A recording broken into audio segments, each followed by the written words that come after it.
Officially, welcome to Game Beyond the Game presents Talk That Talk, inspiring conversations with professional athletes where we inspire our audience as we explore finding vision and purpose in life and discuss tools to overcome life's transitions. I am Sam Pierce, the second-year MC for the conversation. We are joined with founder Prince Daniels, who you just saw again. Officially, Prince, how are you doing right now? I'm doing amazing. I'm doing great. I'm blessed. As I always mentioned before. Why? Because we have another incredible athlete and we get a chance to talk to her. Right now, she's in Germany. I'm not sure how to greet in Germany, but I know how to say no. So that's the one word that I know how to say in the German language. So if any viewers are on here, please give me some updated words so I can learn them. Say it again? You say servus in Bavaria. Servus. Servus. Yeah. Okay. I'm getting better. I got water here. Is that fine? That's what I'm talking about. Here we go. So officially, let me introduce our guest, Jules with a Z. Her friends call her Jules Prantl. She is a Bavarian native and former tennis star at Fairleigh Dickinson University in New Jersey, who decided to go into a business career after an aspiring short-lived professional tennis career. She worked in the area of marketing research and strategy, promoting and benefits of an active athlete lifestyle, supporting product innovation and distribution. That's amazing. She found her truest calling as a tennis coach and mentor for kids and young adults who are on the verge of discovering the power and purpose of sports to change their lives for the better. Ladies and gentlemen, wherever you are, clap your hands, stomp your feet for Jules. Jules, officially, how are you doing? I'm doing great. That's great. Thank you for that lovely introduction. My pleasure. In full disclosure, folks, Jules is legit in Germany right now. She's up. What time is it there again, officially? Well, it's not 1 a.m., but it's 11 p.m. It's 11. Folks, she's up late for Game Beyond the Game, so show some respect and act nice for our guests, all right? No, I'm just kidding. Thank you very much, Jules, for being here with us. Prince and I are always happy and certainly happy to have you. Cool. So let's jump right into this. So let's work our way back. What inspired you to, obviously we'll talk about your tennis career, but what inspired you to become a mentor for those who are trying to discover their power and purpose, in the game and in life? Well, that's a big question. I discovered the power of sports originally, obviously, when I started playing tennis, but I wasn't so aware of it. But when I had my midlife crisis, I guess, it was right before my 30th birthday, the big three. It was a scary one. And I was unemployed. I just, broke up with my boyfriend who wanted to get engaged with me, and I was gonna move to the US for him, but then all those plans kind of fell through, and I was left with pretty much nothing. And I realized, this is rock bottom right here, and what do I have left to kind of build myself up from the ground again? And that's where my love for tennis came in. It kind of was, it was my rock that I had at rock bottom. And then I realized I really love, all the skills and all the character traits also that tennis have endowed me with. It takes a lot of resilience to be on the court and to compete at a high level. I played Division I in college for 4 years, and quite an international team, a lot of, Ivy League teams that we played against, a lot of really good opponents. There's just a lot of strength that I drew from that. And that's kind of what I refound again when I was at, my weakest in my mind. I was going through depression. I was diagnosed with burnout. And I actually went into clinical therapy for 3 months, which was one of the roughest patches of my life, Right. kind of, you know. So much going on, completely overwhelmed and taken by surprise by some of these things, that you don't anticipate. What was it Wow. like, being diagnosed with burnout? What was that process? How did that come to be? Someone watching this right now might be like, I didn't know there was a thing. I didn't know that's what I was experiencing. How did you come across that? Well, it really felt like I completely lost my sense of purpose, like identity. I really didn't see any like sense in my life anymore. I didn't have any hope for like the future to get better again.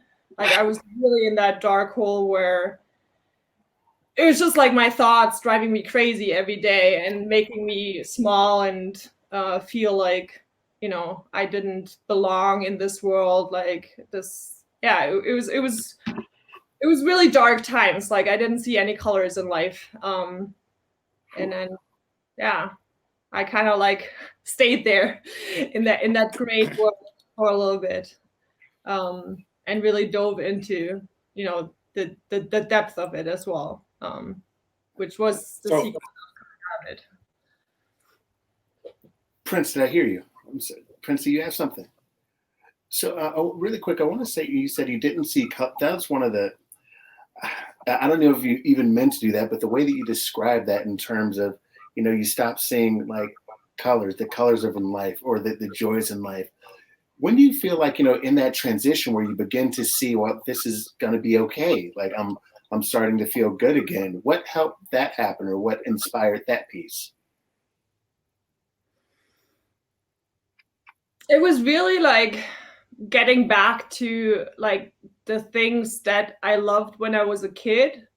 Like I used to be a bookworm when I was a kid, and like in the hospital, in the mental hospital, I was the one who was leaving like the community room to go upstairs to read books, like on like, I mean, until we had to go to bed. Like there was like very strict bedtimes, and that's kind of like I found back to like my original me to some extent, because I had lost myself at some point, and I yeah, I had to find myself again. Like that was literally Wow. that Like, most fi- important.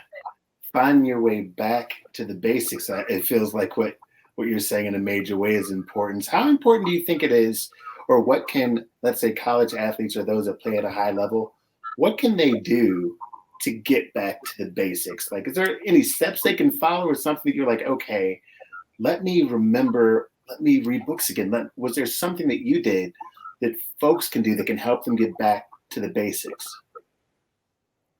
Well, there was a wise thing that one of my, I mean, he wasn't really a mentor, but he was like a senior employee at the sports company where I worked, and he said, because he was having, like, he had a heart attack and he was suffering through burnout, and he went for lunch and he said, you have to keep at least like 3 activities in your life that always bring you joy, no matter what, like, and that kind of like relax you. And that's what it comes down to. Like you have to have like these like basic activities that you can do, and you completely, like, your mind becomes still and it's like relaxing. And that's what reading did for me. I'm quite an artistic person. Like I like drawing, I like getting my creativity out there, and that's what I realized as well. Like I liked the art class. I'm really into plants these days, so like I like growing my own tomatoes and raspberries and stuff like that. So yeah, there's just hobbies that everybody has, that we forget over time, especially when we have like a career and like everything is so serious. We have to have these like lighthearted things in life that give us like almost childish joy to just do, because we completely forget about time when we do them. Wow. And I think, yeah, it's really important to have that. Such a great reminder. Again, it reminds like to just play, like to find time to play. It seems like so minor and so insignificant until you wish that you had time to play. It's like, everyone grows up, can't wait to be an adult, and then you grow up, you're like, I can't wait. I wish I could be a kid. Just right. So speaking of that, I've been having a little bad connection, so I'm back now. But I wanted to ask you, Jules. You mentioned something. You mentioned about burnout and depression. What was your childhood like? I'm not sure if you guys, if you answered this, you asked this question, Stan, but just want to know, what was your childhood like, and then what got you to that point of being burnt out and depressed? I mean, I had a really happy childhood. I grew up on, the countryside outside of Munich. I'm a mountain girl, so I was, out in nature a lot. I'm the oldest sibling. Like, I have two younger, one sister, one brother, and we were, playing around in our huge backyard. And nature actually is something that's really important to me. That's why, like, I keep growing plants now in my apartment in Munich, because I actually have like a really nice view from my balcony now. So it's, but yeah, living in a city is oftentimes a little bit like it kind of like it takes nature away from you. Obviously, Right. You're not in anymore. So who's the oldest out of your siblings? I'm the oldest one. The oldest one? Okay, nice. How much older? What's the age group? We're like 2 to 2.5 years apart. So my brother's in the middle. He's the sandwich kid between two sisters. He always complains about it. hard life for that guy. But I think he secretly loves it. Probably does. There's a lot of lessons that not all boys know. So, quick question. In terms of like in the morning time, what is your morning routine? Like how does Jules wake up to seize the day? That was actually a really tough one for me because I'm not a morning person and I don't like routines.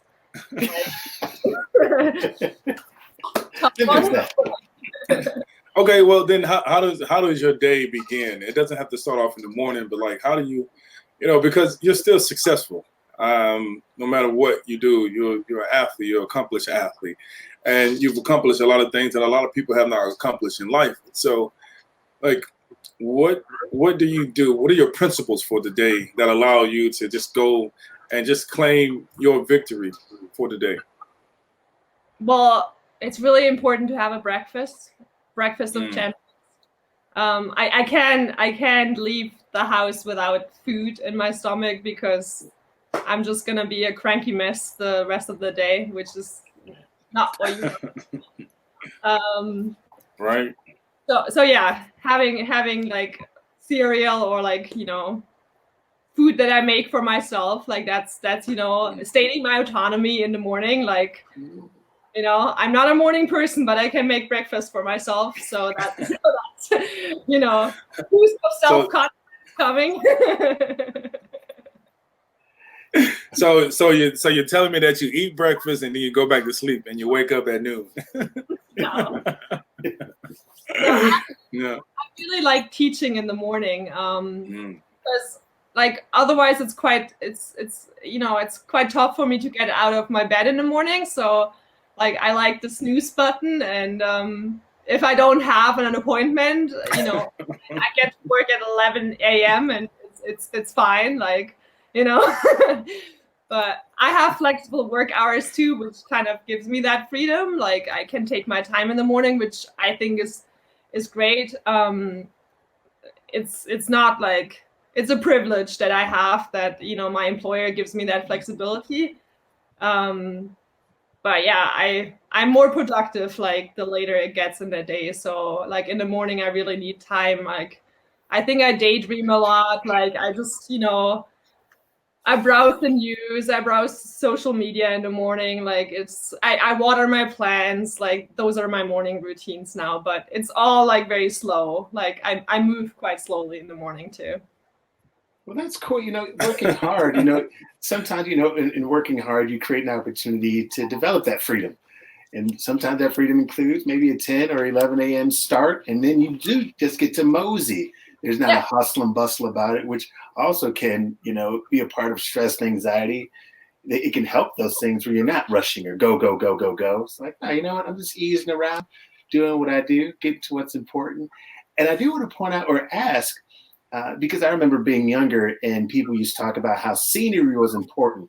And I enjoyed it, but not until I got older did I realize that, again, playing in the backyard or seeing things in the backyard or having a good skyline or how important those things were. So in your apartment, you did mention doing, having your plants.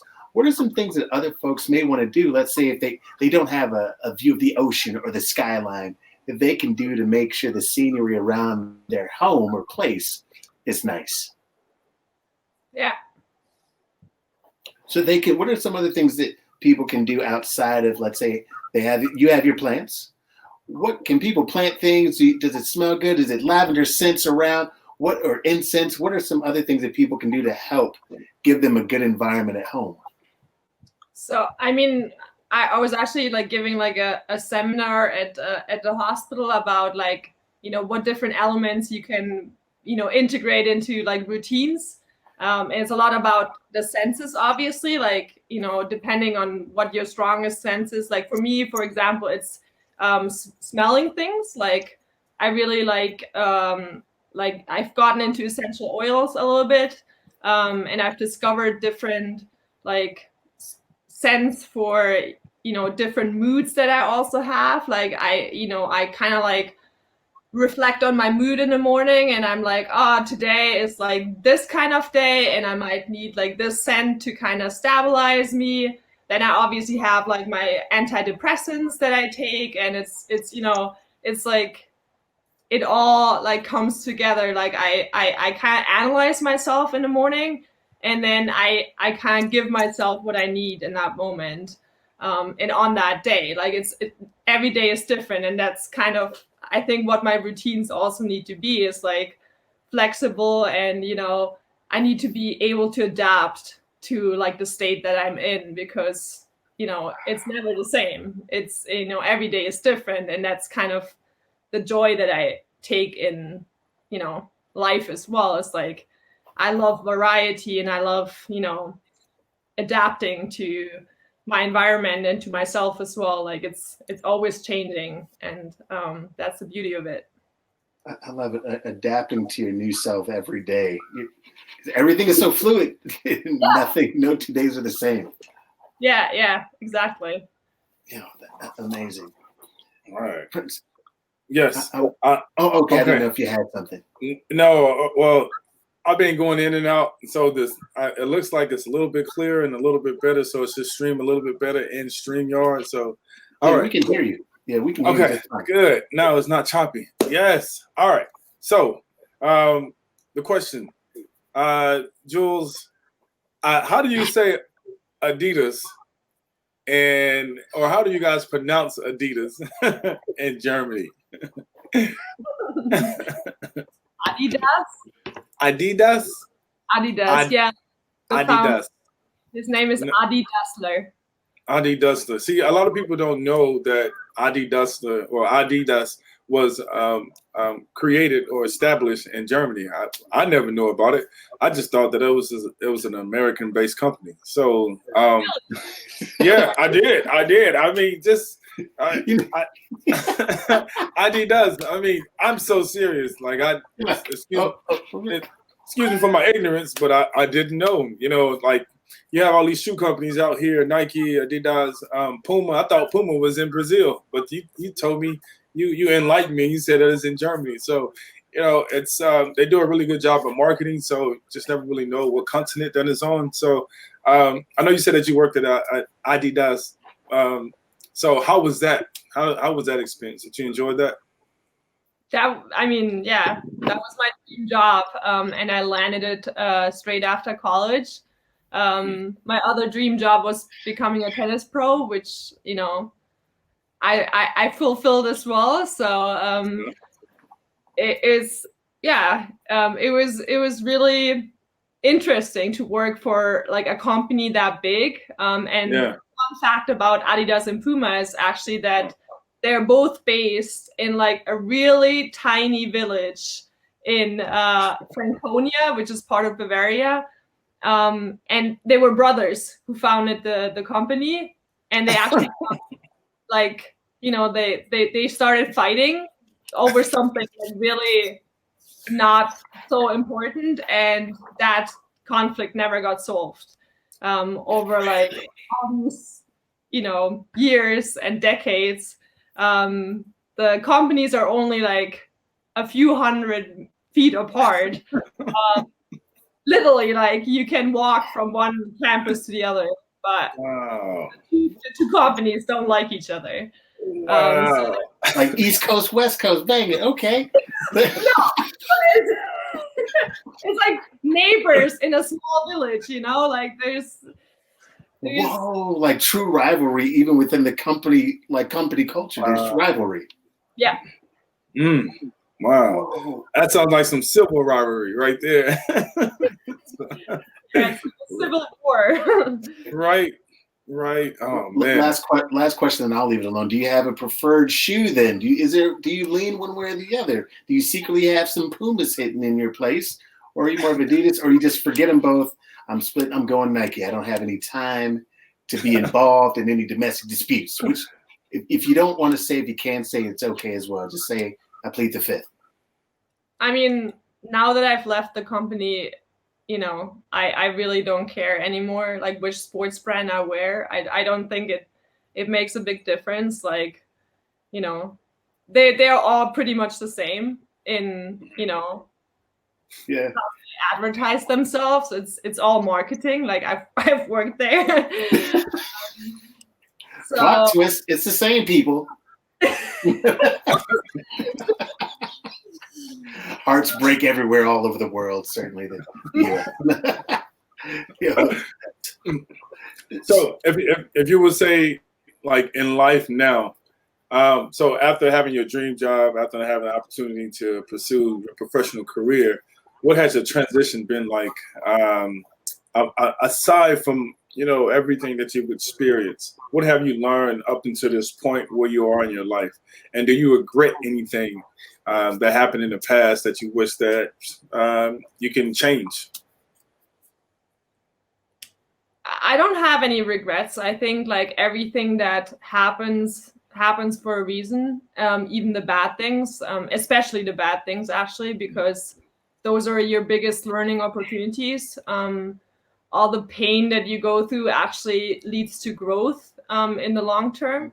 And I'm really grateful for all the experiences that I was able to make. I mean, I had 4 amazing years in the US, like really diving into this culture, developing, you know, a personality that it didn't have before. Like I was really shy, timid, you know, I wouldn't dance with strangers backstage. Like I would, you know, just be like a gray mouse, not drawing any attention to myself. And in the US, I kind of like, you know, I grew into somebody else. And I'm really grateful for that because, you know, in this world, as an introvert, you don't have like an easy calling, especially in like, you know, nobody likes profound stuff. Everybody just, you know, wants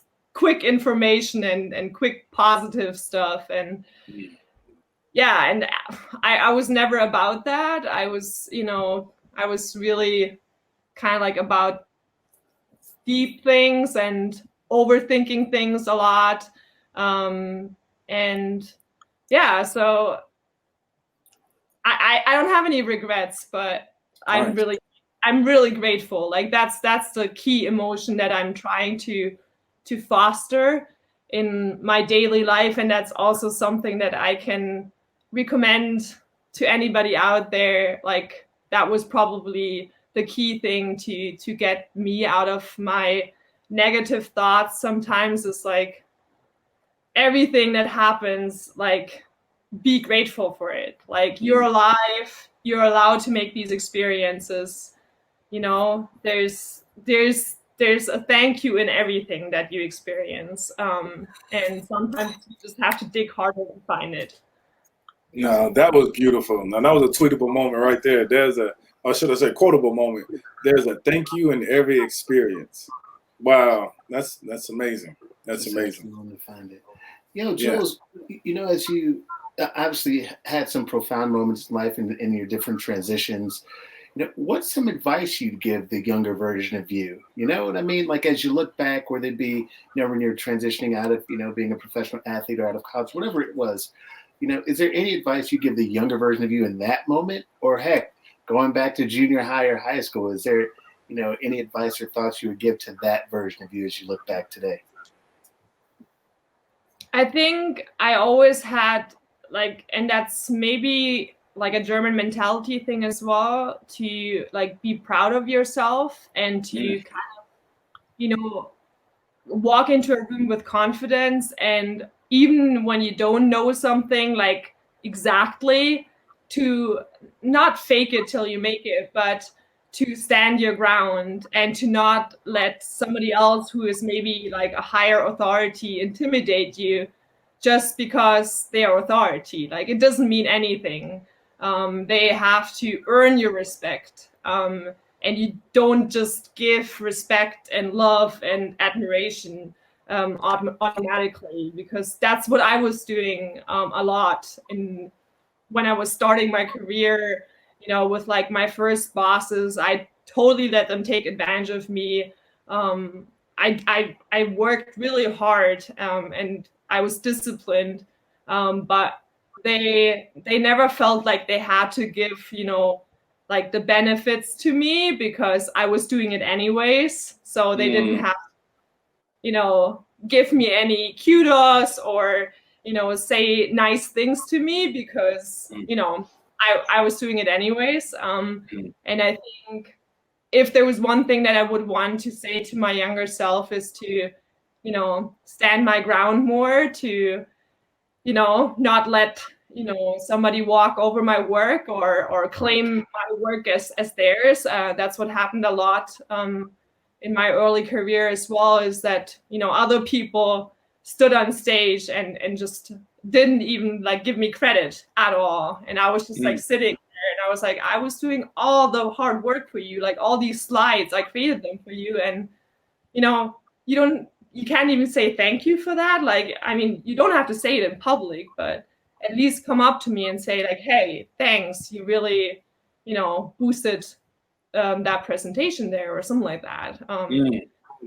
And yeah, thank you. No, that's really good. Yeah, that's very interesting to me, because I think a lot of us, we go through that, but at some point in time, you have to make a creative pivot in your mind and say, you know what, this is how I want to see myself, and this is how I want to be treated. And so whenever you commit to that, other people start treating you the way that you want to be treated. And that's a very profound thing. So one of the things I wanted to ask you was, so you've traveled all over the world, right? You've been, I had a chance to look at some of your social media stuff. What do they call that? Trolling. So I had a chance to troll you and and look at some of your social media. And so you've been all over the world, and being all over the world expands your perspective on life and how you see things and how you view yourself. So now coming back to Germany and being in Germany, how are you taking all those perspectives and energizing and injecting it into the youth that you're working with to make sure that they can bypass depression and bypass the burnouts? How do you get involved, and how you like hands-on to make sure that they can I'm not going to say avoid it, but they can flow through life a little bit with a little bit more ease and less effort? I mean, a few things that I'm trying to do is, you know, by being a female tennis coach, which like I'm in the minority from a gender perspective there, because if I think about my, history of coaches that I had as a young female tennis player, like I was mainly raised by men, and that's not like a good thing necessarily. I mean, there's a lot of positive masculine traits that I picked up on, and I'm grateful for those, but there's a lot of female traits that and female role models that I never really had, and I kind of want to be that role model for other young female tennis players, so that they see, like, it's not like being a tennis coach is not just a profession for failed tennis professionals who don't have another degree and another profession that they can choose, but it's actually something that I think is a really valuable profession in our society, and that I would choose over a business job, pretty much, and kind of going against that prejudice of, I mean, it's not like something that's outspoken so much, but a lot of tennis coaches didn't have lots of perspectives in life, and then they did that for a living. But I not to say, I mean, there's also great tennis coaches out there, but a lot of them are can't really do anything else. And I think it's a really important educational profession and job to have. And there's a lot of things that you can teach. It's a teaching profession, and I choose that profession. Nice. As a highly educated person, I want to be in that profession, even like it's a social calling that and there we go. That's what I was Ich habe das hier gefunden. Whoops. Siri just started talking to me. It was definitely in German. I'm gonna guess it. Did you hear that? Wow. Yes. I speak German now. I know what she said. No, I'm just kidding. So we had a chance to speak before the pre-show, and I had a chance to learn a little bit about the culture, the German culture, and how you said that sports is not really a big thing there. So now you well, soccer is. So soccer, football is, right? Everything is built around football. So that's like one of the biggest sports. You said that tennis doesn't get glorified as much. So with understanding that, how do you push your passion? Like, how do you get these other tennis girls to buy in, or young ladies to buy in and really understand that, like, this is an opportunity for you to make your mind up, to be able to go to America and do what you want to do, but also provide for yourself, gain your own independence? How do you do that when it seems like you're going against the grain? I mean, I think Corona is actually helping to some extent. Because, shout out to Corona. Go Rona. Go Rona. Because tennis is such a safe sport to do now. And I think especially for like young females, it's a good way to build your confidence through sports. It's a very, prestigious sport, but that's kind of also an image that I don't really like that much about our sport, because I think everybody should be able to play tennis, and not only the people that can afford it, and that's kind of one of the stigmas that are still around, that tennis is like a sport of the rich people, and lessons are obviously expensive, but yeah, I'm playing with friends, and I'm giving lessons to people who don't have to pay me, and I'm charging like a smaller salary than, you know, I normally would if my life depended on it, because I'm in the position that I have a stable job that gives me, you know, a solid income every month. And for me, like, tennis is more like a welfare thing. Like I also want to make it more like affordable to play tennis and to try it out. Like, it shouldn't be something that you need to do like a lot of investment. Like, you should be able to have, like, you know, free lessons and try it out and see if it's something for you, because it's not for everybody, obviously. Like, everybody has their own, you know, preferences and, you know, what they like doing, and, you know, the social settings that they want to that they kind of flourish in. So I don't say tennis is for everybody, but everybody should be able to try it. And that's kind of the mission that I have, is to make tennis more accessible, especially for like the youngest ones, obviously, because I think with like the COVID crisis, like the kids are suffering the most, to be honest. The isolation and, you know, being at home and not being allowed to go outside, being, you know, having to be afraid of everything. Like, those are not good emotions to foster in our generation. And I think we really have to do something against that. And I think sports can be like a vital part in, you know, taking anxiety out of young people's minds, because, you know, Corona, like this invisible disease, like it's hard to understand for us grown-ups. And I can just imagine how, you know, like unfathomable it is for like a young person to wrap their, you know, head around like something that you can't touch. Like, that's really tough to understand. And I think like we have to have like methods, like coping methods for, you know, all these mental, I don't want to say illnesses, but mental instabilities that, you know, might be coming our way because of that. Sure.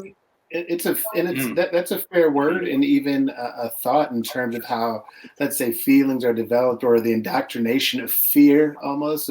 If people don't have an outlet to cope, as you know said so eloquently, it just makes sense. Like, if I feel stressed, then how do I deal with that? Whereas some kids are, let's say, learning how to be stressed or learning anxiety without the proper coping mechanism, because it's just a part of them. If they don't have a way to work it off, or to have fun, or to do something. Exactly.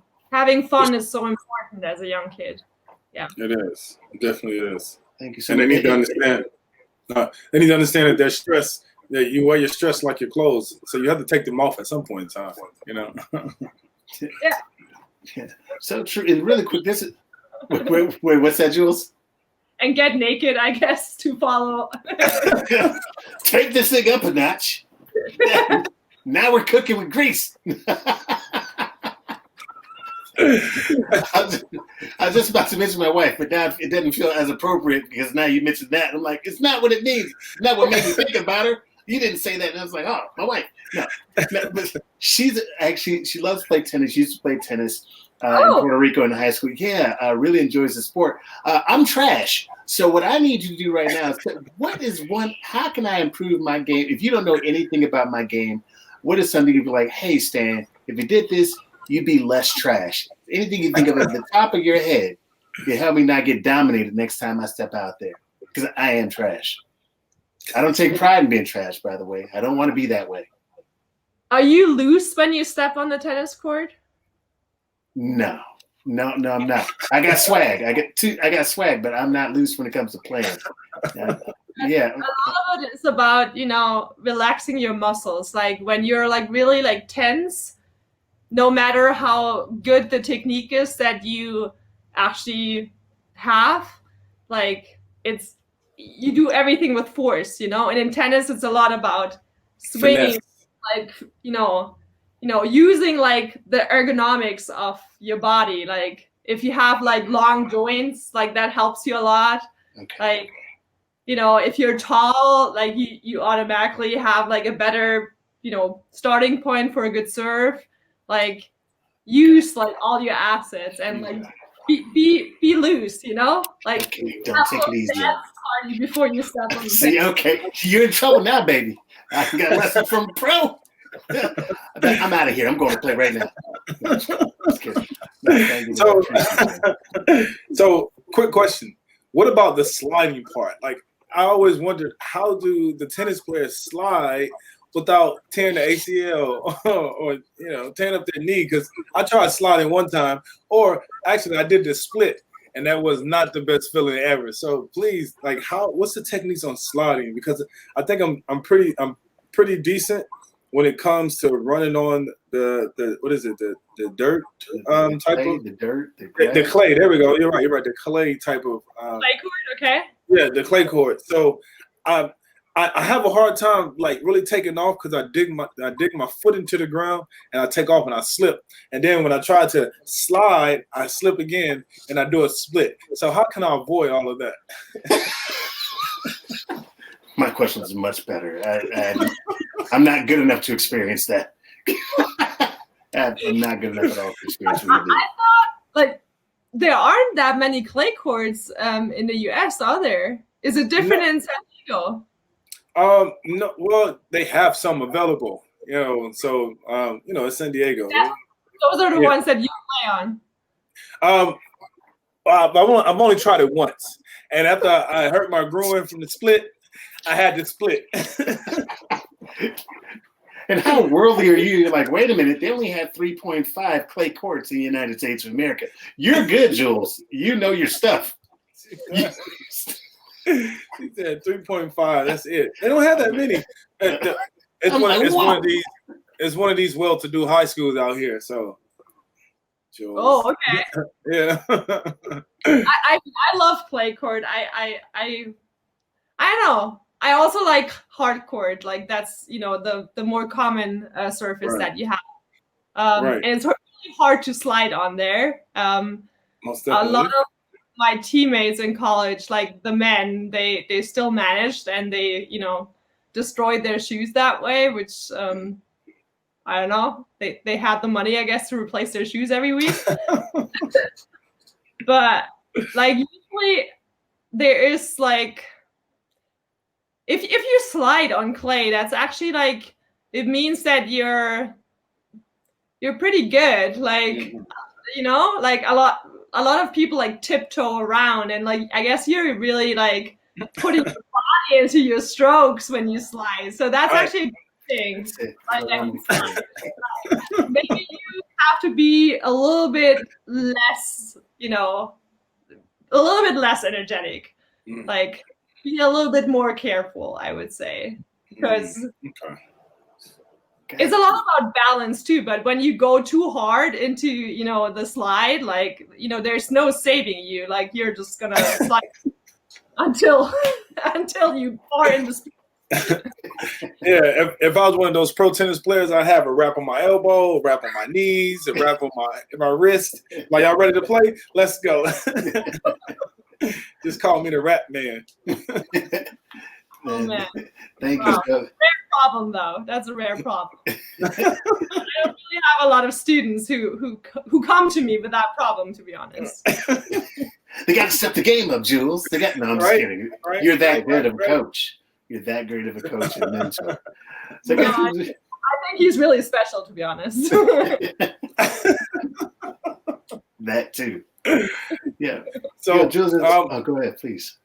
Oh, I was going to go ahead and just ask my last question because that's what I have to do. So, Jules, this is the part where we actually take the conversation to a serious conversation, and it's only lasts for a very short amount of time. So, get serious now. Okay. If you only had 72 hours to live in this world, which loved one would you choose to tell something that you will always want them to remember? And what would you say to them?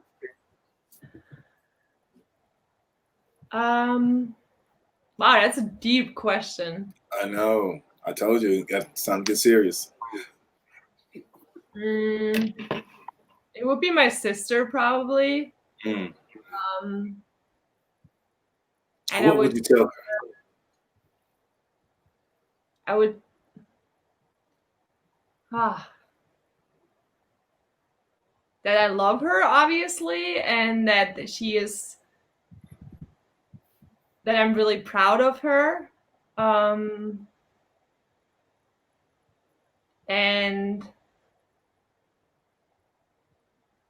that she's not always going to be happy, but it's always going to be worth it. That's beautiful. You don't have to say anything else. I'm sorry that your brother got left out. Sorry, brother. We love you too, man. But that was so beautiful. That was so beautiful. And I think if she's hearing this, she'll probably start crying. She'll probably have a cathartic moment. Like, Jules, I love you. So thank you for that, Jules. Thank you so much. Appreciate that. You got it. Is all the family in the same? Are you all in the same place right now? Is everyone home in Germany?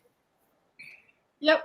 I mean, my sister was also traveling the world even more extensively than I was. She was like working on a cruise ship, but now she's doing her bachelor's degree in Munich as well. So we're actually living quite close to each other, but we're very different people, and we haven't always gotten along. In our lives, like my sister was actually really close to my brother when I was away in the US, and